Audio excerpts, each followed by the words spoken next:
Glad you're here. Thank you, Barbara. Okay, let me just do a brief introduction and then I'm going to kick it to George. George was born in Havana, Cuba. Okay, this is not the normal, description that I give for people who speak at our colloquiums, who are usually academics with more degrees than the human race, than every one person in the human race would ever need, and worked at every think tank that anybody ever heard of. Not today. We're doing something different. We're actually talking to somebody who impacts our lives every day of the week. And that's George Gascon. And he was born in Havana, Cuba, okay? He immigrated to the US in 1967 when his family was 13 years of age, all right? And when he dropped out of high school, not the average speaker who dropped out of high school, this was probably because he was spending too many hours on Whittier Boulevard in lowriders with his friends, which I appreciate. He joined the US military, rose to the level of sergeant, returned to Southern California, enrolled at Long Beach State to get his undergraduate degree, joined the police force, worked his way up through the ranks to where he ultimately became an assistant chief under Chief William Bratton. He then moved on to bigger and better things. As to whether bigger and better things constituted the police chief in Mesa, Arizona, we'll leave that up. We'll leave that up for debate. He then returned to California when he was named as the police chief of San Francisco, and subsequently the DA in San Francisco. And then ultimately in 2020, after an election, he was brought to become the district attorney for Los Angeles County. And when we lined him up many months ago, we didn't think that the LA Times would be running an article every day about his job performance. So that's completely fortuitous. But we really, really appreciate him carving out time today. And I'm going to shut up so I can turn it over to somebody who actually knows what he's talking about. George, you're up. Thank you, Dave. I really appreciate it. And good afternoon, everyone. And you're absolutely right. Lately, I have probably have more than my share of the news coverage, but I think it's good. That's part of being part of a democracy.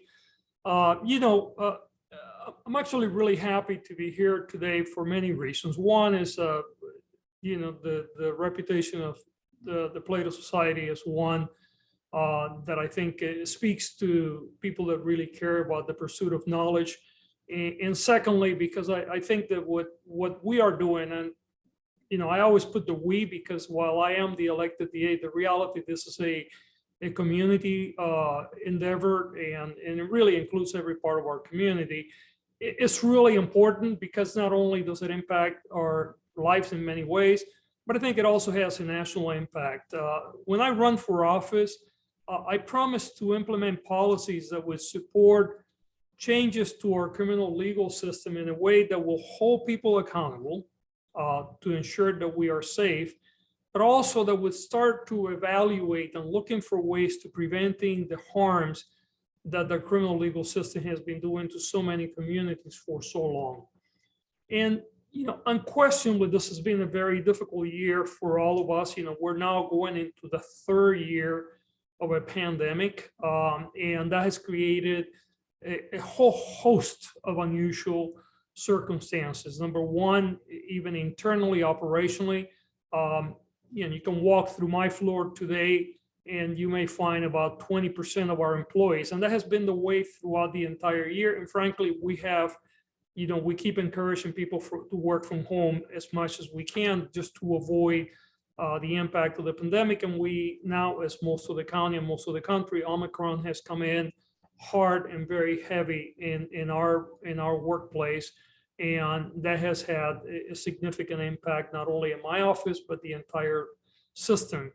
We know also that because of the pandemic, the entire criminal legal system has been really turned upside down. We have a backlog of cases that is completely unprecedented.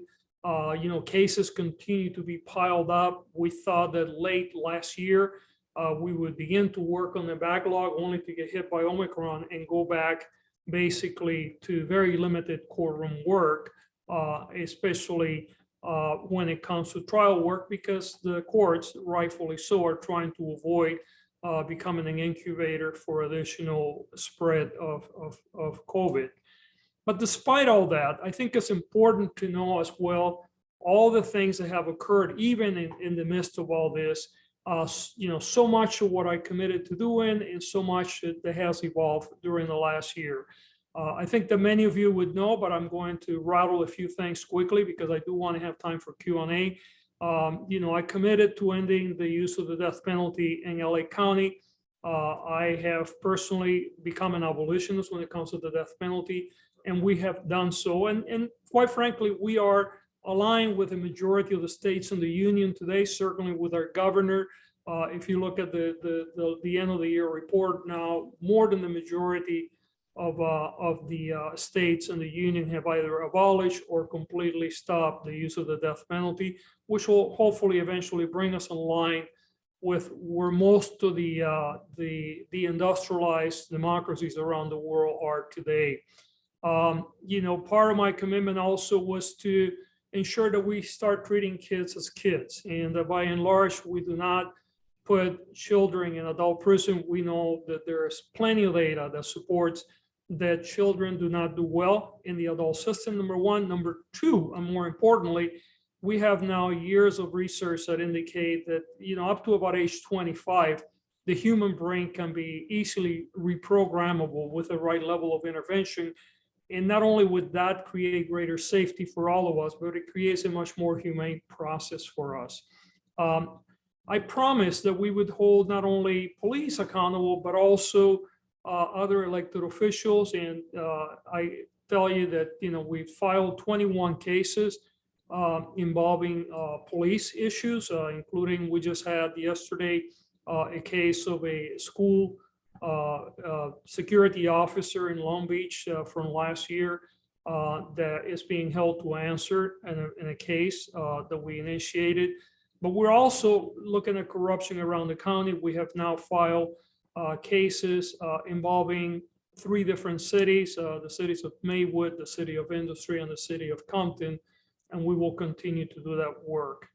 At the same time that we're dealing with those items, dealing with violence is something that is very important for me. And I also wanted to use as much of the science that is available to do this. So we moved away from the traditional approach, or what we used to have here, we used to call it a hardcore gang unit, and we created a newly redesigned unit that we call COVER, which stands for Community Violence Reduction, where we have prosecutors and we have DA investigators embedded at police stations in LAPD. Right now, our goal is to move around the county, but we also brought in public health experts. We're bringing in social workers, and most importantly, we're bringing local communities to work with us, because I think it's really critical for us to create sustainable public safety models. We have to have community buy-in, especially those communities that are directly being impacted by our work and that of the police. So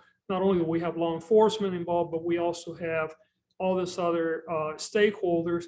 And we're now in the process actually of creating governance boards for each of the police, the areas covered by LAPD stations, where we would have members of the community become part of the governing process. And this is a model that actually the U.S. Justice Department has taken an interest to, and I think we're going to get a lot of help from the federal government in order to incubate the system and hopefully take it to other parts of the country.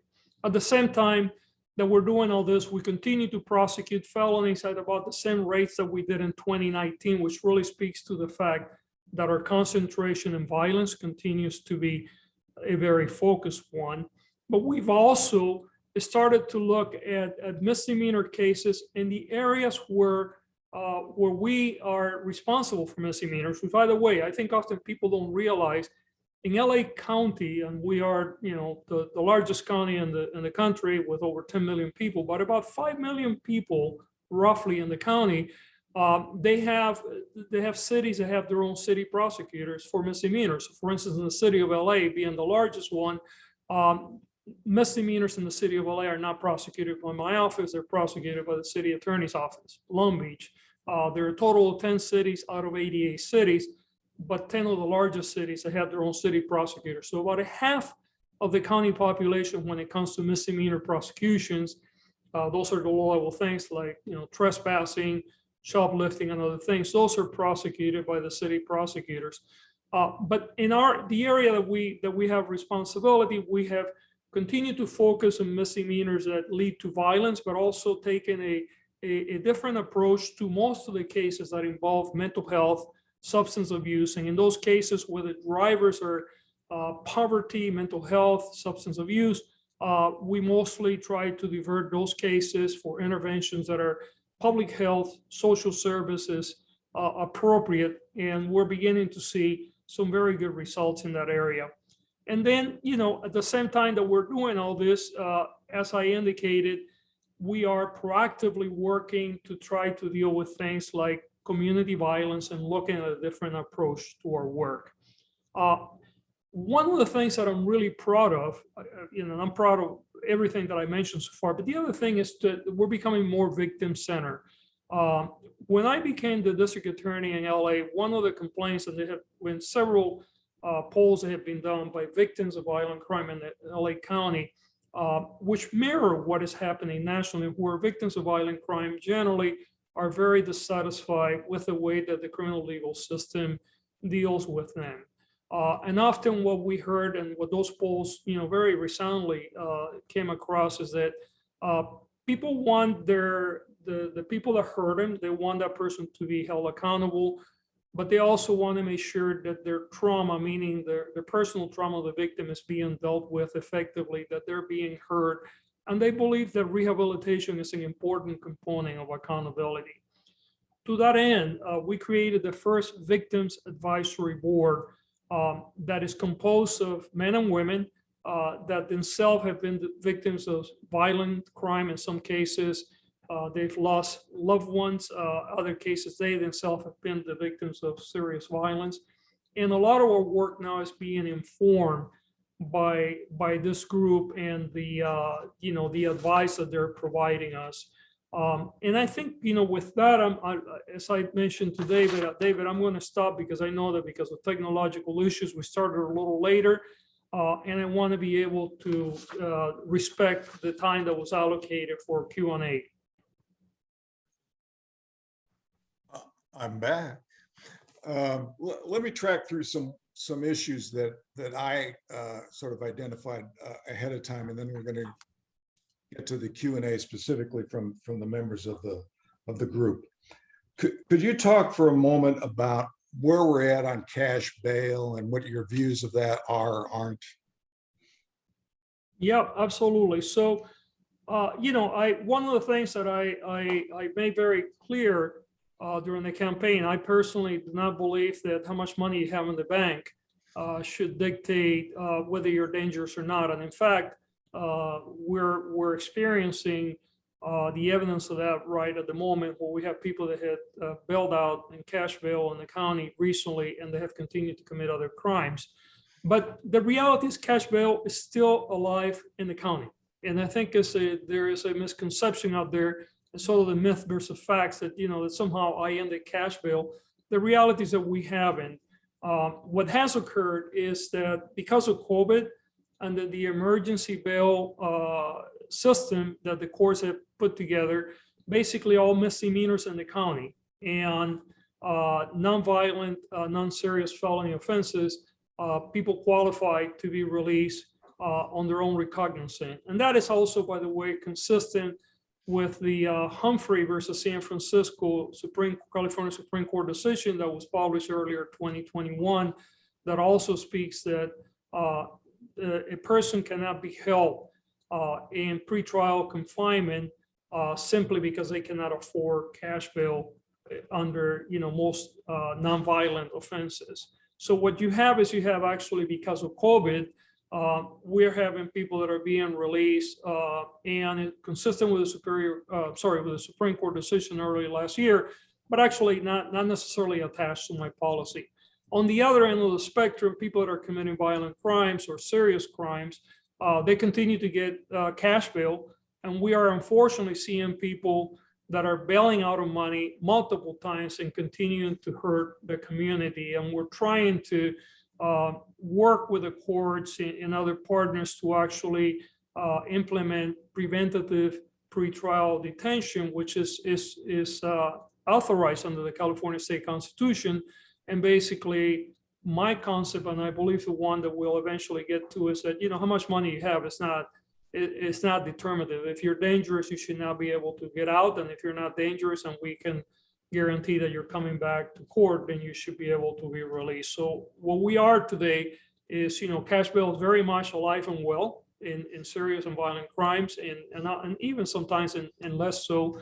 But we're not getting good results, as we never have, when it comes to misdemeanor crimes and low-level offenses throughout the county. And that's just not just the areas.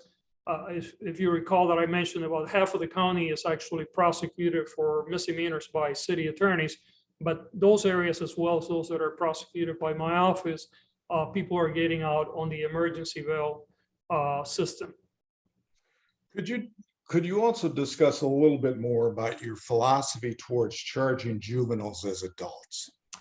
Yeah, you know, one of the things that, and this is now not new science, it wasn't really known, you know, 30 years ago, but we have now a good 15, 20 years of very well-known research that has established that the development of the human brain is continually evolving through our first 24, 25 years of life. And the research also points out that as a young person with the right level of intervention, we can reprogram the brain. We can rehabilitate people, and sometimes it can be done quite quickly if we apply the right tools. We also know, and the research has said, that when we put kids into an adult system, into adult prisons, generally they will continue to be traumatized, and they often become more violent than they were when they were going into the system, if they were violent at all. And we also know that the trajectory for people when they start getting into the criminal justice system is generally they start being incarcerated for lower periods of time, and eventually they do something very seriously harming others, and then they get there for a long period of time. But the point is the transition of that period where people are going to prison for 5 or 10 years or less, when you're taking 16, 17-year-olds and you send them to adult prison, they come back in their mid-20s. You know, they are now much more traumatized and in a worse place than they were before. And often we see those people coming back and really harming people, and often, you know, leading to homicides. Because the other component that we have is that we have a prison system in California, which, by the way, is not unique. It's the American system, unfortunately, today. But in California, we spend over $16 billion a year in our adult prison system. But out of that, only about 4% goes towards rehabilitation. So what you see is that we have people that get released from prison with no rehabilitative services. They're given $200, which, by the way, that was the amount that we used to give people in the early 70s. And in the early 70s, that bought you a bus ticket from prison to wherever you were going, and generally pay the rent for a couple, maybe a month or more, and maybe even some food, right? Well, you're still getting $200, which means basically that you're getting released in some desert community. You're sent usually to an urban area where the services are and where your parole services are. And then they're homeless. They don't have a way to get employment. Many of them come in with horrible, mental health problems and drug addiction. So one of the things that I'm trying to do is apply all that knowledge when we're dealing with juveniles and trying to avoid from getting juveniles into that cycle that we have seen to be so harmful, and frankly, what leads to a recidivism rates in this country, and certainly in our county, that near 70%, which, by the way, we're unparalleled to any other industrialized democracy. The failure rates of our system, because of the way that we handle people that go into prison, is abysmal. So what I'm trying to do is sort of apply the science, the data that we have, and understanding how harmful the traditional process is, and keep kids away from the adult system where we can. Could you talk to the issue of sentencing enhancements? Because I know you have have a variety of views on when they should be used, if they should be used, and what impact that has on the criminal justice system. Yeah, and David, this is one of the things, again, where I think it's important to sort of take a historical look before we actually get to today. Up until about the mid-'70s, California did not have sentencing enhancements by and large, and we incarcerated at rates very similar, again, to most industrialized democracies in the world. And that was true also for the rest of the US, because California kind of led the way in this. And then, by the late 70s, early 80s, and into the 90s, we started creating hundreds of enhancements. Obviously, well, not obviously, but the one that really took this thing to a whole new direction was the 3 strikes. But we had enhancements for gangs, enhancements for guns, enhancements for being a felon with a gun. And then you had 3 strikes. And our prison population, by the way, went from the late 70s being around 27,000 people to, by the 90s, we were at about 170,000. And now we were fighting, federal lawsuits that we needed to lower our incarceration rate. And I worked with a Stanford law school a few years ago to try to assess the impact of enhancements. And we came to the conclusion that almost uniquely, the prison population was swelling in California and around the country because of the use of enhancements. And then we look at the utility of lengthier incarceration periods. And again, this is important to kind of put facts versus fiction. By not using enhancements, it doesn't mean that we're not prosecuting and sending people to prison. We are. The difference is that we may not be sending people to prison for decades. We may be sending them for less time than they normally would have, which gives an opportunity, number one, to be physically more thoughtful, because we know that our prison system is so costly, and that takes money away from schools, social services, public health. But also we know that the data shows that after about 7-8 years of imprisonment, the utility of additional imprisonment is very limited. So the only utility that you can argue with is sometimes incapacitation is necessary. We have people that may still be violent. We have people who committed crimes that are so serious that they need to be held accountable to a greater extent. But understanding that enhancements are not making us safer, enhancements on most of the occasions, and generally enhancements are actually causing more harm. So my goal has been, by and large, to do away with the application of enhancements, with a few exceptions. And we've created exceptions, for instance, for hate crimes and crimes against the elder and more vulnerable victims. And the reason why we did, frankly, was I had received a lot of information from people in the community that were people that I trusted, were very concerned that we were on the uptick on hate crimes in this country, especially since 2016. And there was a fear that somehow saying that we would not seek hate crime enhancements, that was going to send a message that the hate crime was okay. Obviously not. So I move away from that, not necessarily, by the way, because enhancements in hate crimes are reducing hate crimes, because they're not. If they were, we would not have the uptick, but because I didn't want to send a message to people that are working really hard to reduce and hopefully one day eliminate most hate crimes, that somehow that was not important to me. So we're applying some exceptions, very, very limited. We're also in the process of evaluating our first year together in my office, and we're looking at areas where we may tweak certain things, but we want to be very careful. But again, you sort of, the use of enhancements has very little applicability to real safety. The other part of it is, you often hear people say, well, it's a deterrence. And again, we have tons of data that shows that there's absolutely no deterrence. In fact, there is a metadata study that was just published in 2021, which I can put on the shot later on. I can have Anna put it on, that actually pointed out that there's absolutely no connection between the length of incarceration or potential incarceration and whether people are going to be deterred from committing a crime. And the reason is when people are committing especially street crimes, they're not thinking through this, if I get caught, I'm going to do more time in prison. because most people expect not to be caught, and frankly, most people don't get caught. Okay, this is from the audience. Don't you feel that your opposition to bail under many circumstances, some early release, not using enhancements, opposition to the death penalty, and not charging juveniles as adults only emboldens criminals who are not held accountable?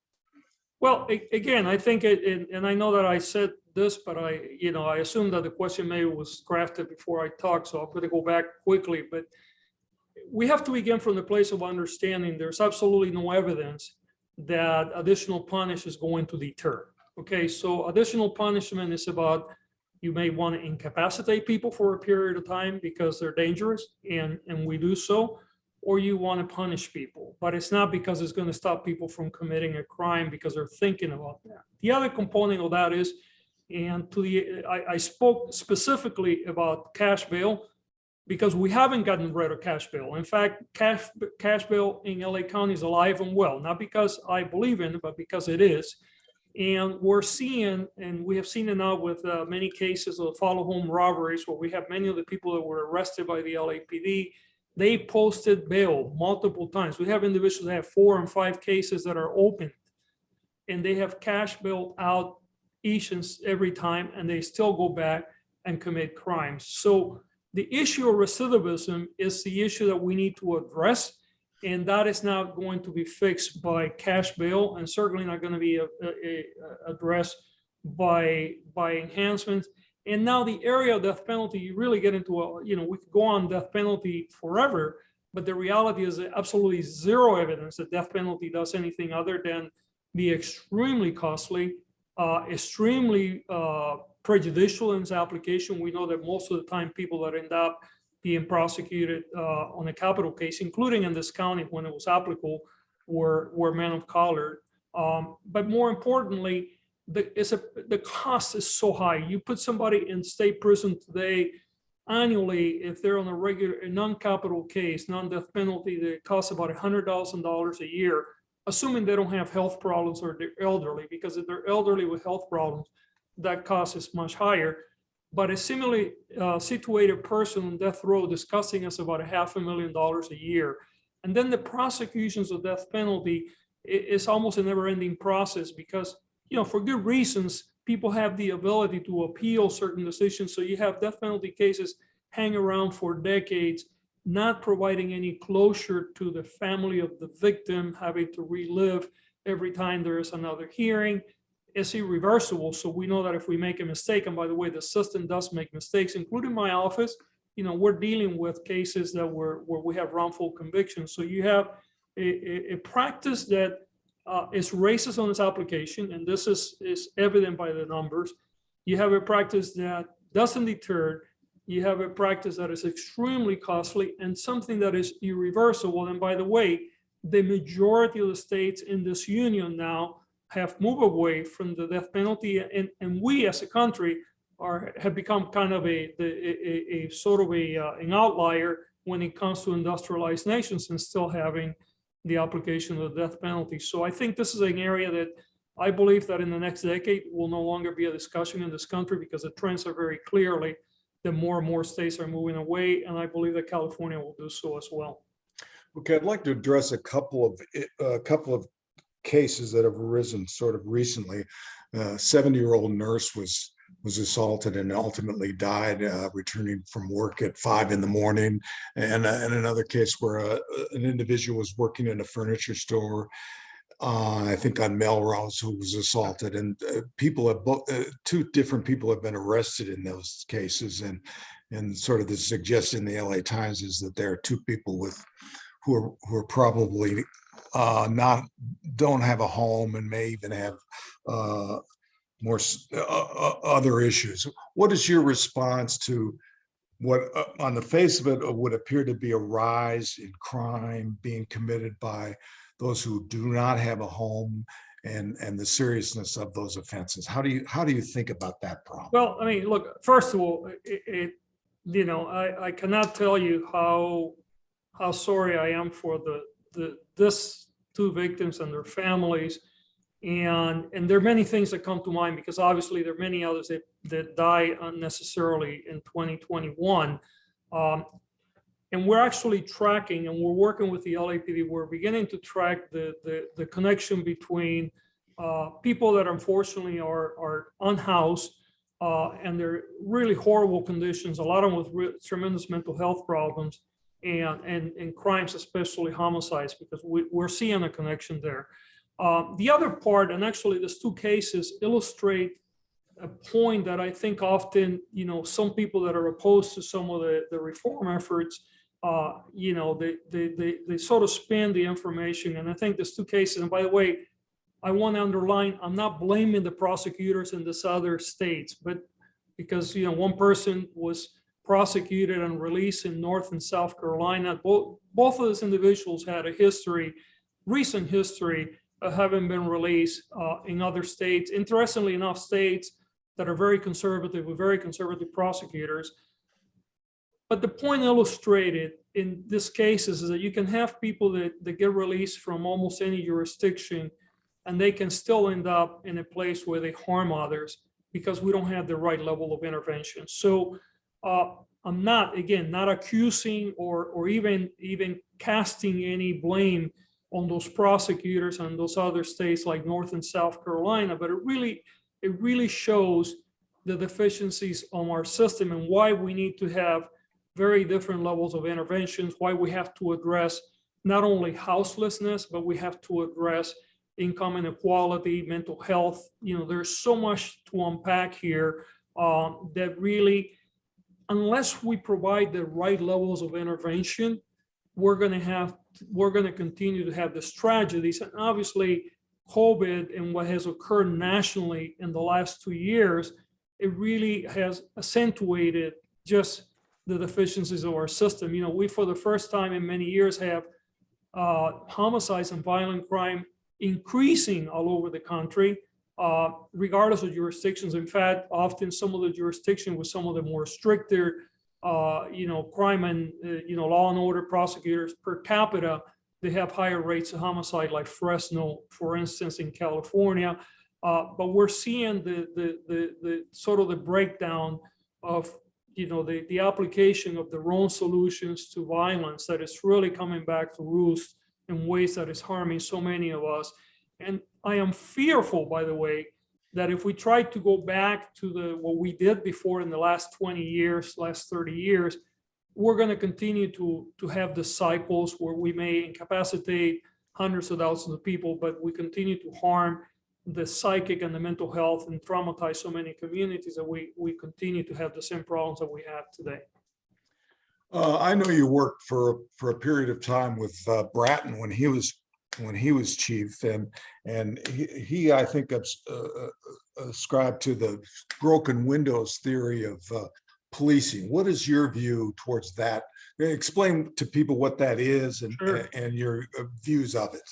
Yeah, look, I run operations for Bill Bratton, and I was a disciple of broken windows. And for those of you that don't know what broken windows is, it's basically a theory that if in policing and government, if you take care of the small things, that will take care of the big things. So for instance, basically the thought was that if you stop people from fare evasion in New York City subways, if you stop people from littering, if you stop people from small thefts and all those things, that all of that would take care of the big problems.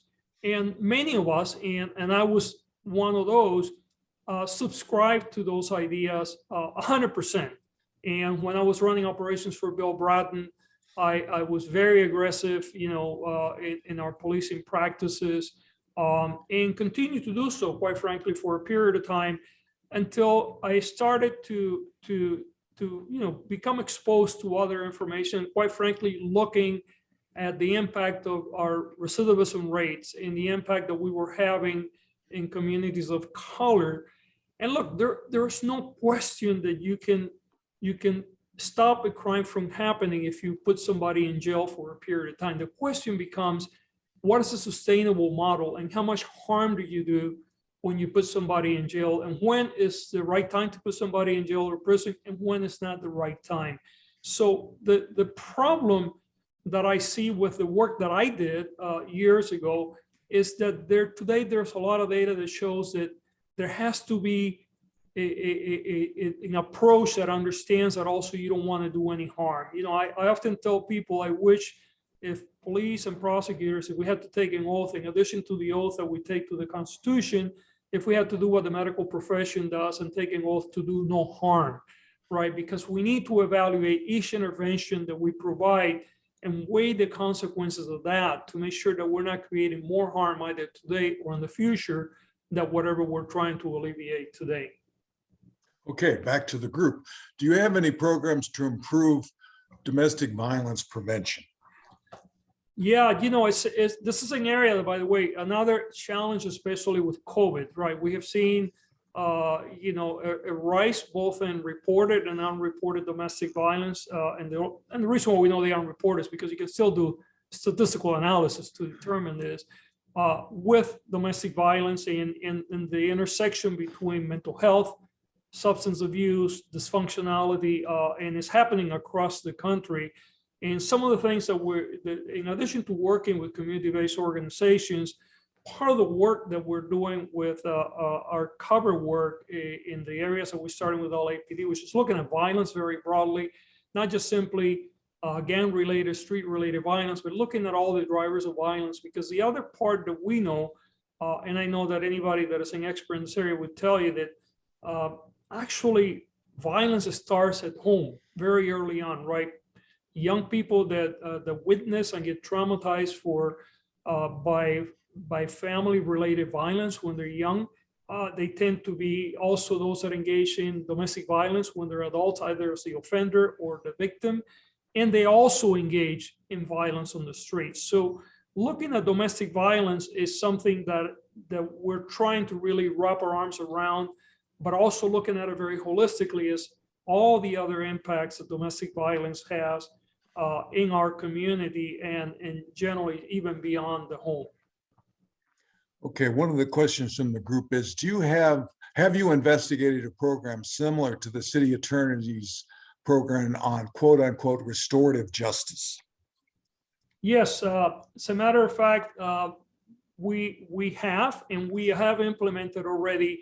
We began the process of implementing a restorative justice model both for under 18, and now we're moving into the 18 to 20. Why don't you tell us what restorative justice briefly is? Thank you. Yeah. So for, you know, very briefly, restorative justice is a process where you bring the parties together. You bring the person that was harmed, you bring the person that caused the harm, and there has to be a number one, an acceptance of responsibility. So a key to restorative justice is the person that caused the harm has to admit that he or she caused the harm. Another key in the programs that we're putting together is the victim has to agree to go through the process. In other words, the victim says, I don't want to go through the process, then we go to the traditional process. Victim agrees and the offender agrees to admit responsibility. Then the process is one of, in our case, we have what we call a community conferencing, where we have community-based organizations that are working in this area. That have been doing this for years. And basically what you do is you bring people together, you identify what are the things that you can do in order to reduce the harm that was caused to the victim. And then you start looking at the things that the assailant can do, number one, to reduce that harm, but also to fix himself or herself. So it's a process where if the victim agrees and the offender agrees and the offender has to admit responsibility, then you bring the set of mediators, if you will, that come up with a plan of action in how to reduce or basically fix the harm that was caused to the victim, and try to make sure that we provide avenues for the offender to fix whatever problems they have. It's very effective. I implemented one in San Francisco. We did with the under 18 years of age. And our success rate, in success meaning people not recidivating, was over 90%, where kids that were going through the traditional legal system were recidivating at around 60, 70%. And we're definitely looking at the way that the city attorney is doing theirs with a single hearing officer. So there are multiple models here, but the models to be truly restorative have to entail agreement by the victim, agreement by the offender of and taking responsibility before you can move on to anything else. Okay, this is another from the group. Does your office determine where folks are sent after conviction? I'm interested in the difficulty of prisoners remaining in contact with their friends / family during detention. Yeah, I mean, this kind of goes back slightly to what I mentioned earlier about the lack of rehabilitative services coming out of our prison system. Once a conviction takes place, the prosecutor loses all control into what how a person is going to what else is going to happen to that person.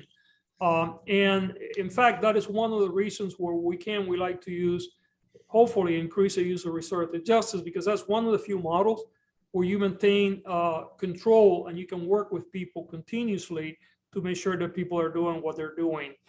One of the major failures of our system today is the fact that we lack sufficient intervention services and sufficient supervision, meaningful supervision, where people are being released from prison, and certainly even when people are being released from jail.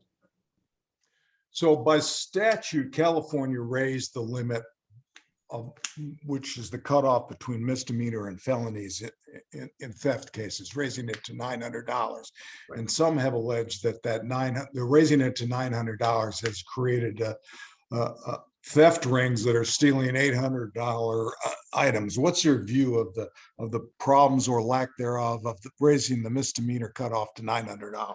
Yeah, look, I mean, let me I'm going to give you multiple things here because I think it's important for all of us to think about this. Number one, the $950 limit that was raised in 2014 still puts California on the top third of the states with the most punitive or the lowest threshold between a felony and a misdemeanor. For instance, Texas, Tennessee, many of the states in the South, their misdemeanor thresholds are well above that. They're $1,500, $2,000, $2,500.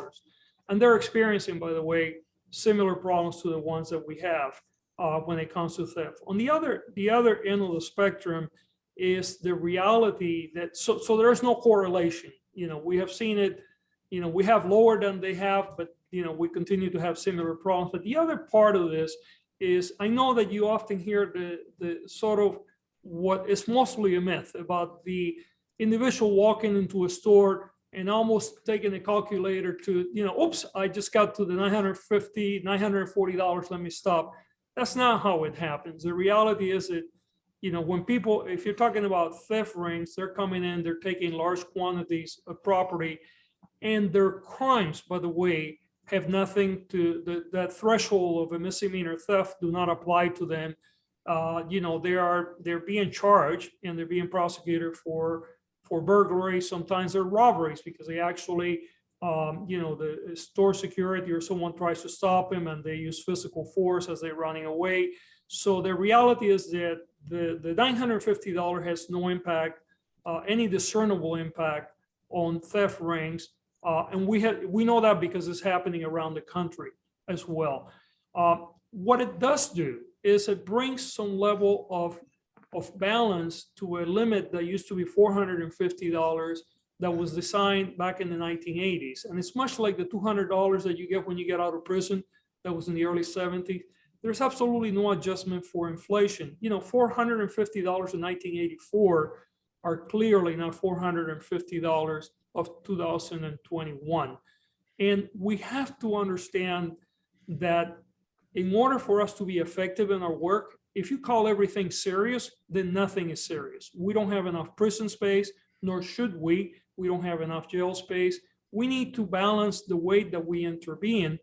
But even for those that are under that committed theft under $950, there are tools. First of all, this is a misdemeanor. You could still go to jail for 6 months or more. You can still be prosecuted. There are many tools that we can use. So it's not like we have not decriminalized theft under $950. We just simply lower the consequences from a misdemeanor, from a felony to a misdemeanor. I see this sort of these organized gangs driving up to a very high-end place and sending a dozen people in to steal things that they know are of value and then drive around 10 minutes and drive away 10 minutes later. It's sort of a new phenomenon. Maybe I'm missing something here. What do you think's going on here with this activity? Well, I think there are multiple things, right? And this is coming from people that are a lot smarter than I am. Number one, the increase in the online shopping and the online buying experience has created marketplaces for a lot of stolen property. And we know that even some of the more larger online retailers that would normally, you would think that with all the things that are sold there are legitimate, we're finding that stolen property is often sold there. So the rewards and the way to sell this property is becoming much more easier. There used to be this kind of activity before, but it was mostly limited. You found it in a swap meet, or somebody was selling off the trunk of a vehicle in some corner in the neighborhood. Whereas now you can find this merchandise being sold at a variety of online retailers. So one of the things that I'm actually trying to do is with a few others is we're trying to get the legislators to create a California law that actually will require online retailers to verify the source of merchandise for people that are selling anything over $5,000 a year, which will address in part the problem that we're currently experiencing. I believe that there's a distinction between these organized theft rings that are doing this because of, there's an easy vehicle for transacting this merchandise in larger quantity. And again, when we get into the lower level of theft that is being caused by people that are homeless or people that are starving, and the tools are obviously different. But I also tell you, here's a problem that we have, and this is a problem that I'm trying to fix with others. For instance, I'll give you an example. LAPD made some great arrests after the Thanksgiving spree of smash and grab, shortly after Thanksgiving Day. If you recall, the Grove was hit really hard in Osterns. There were 14 people that were arrested. All those people were either they posted bail or they were cited out to March of 2022. None of those cases ever got presented to my office. In fact, we won't see those cases probably until March of 2022.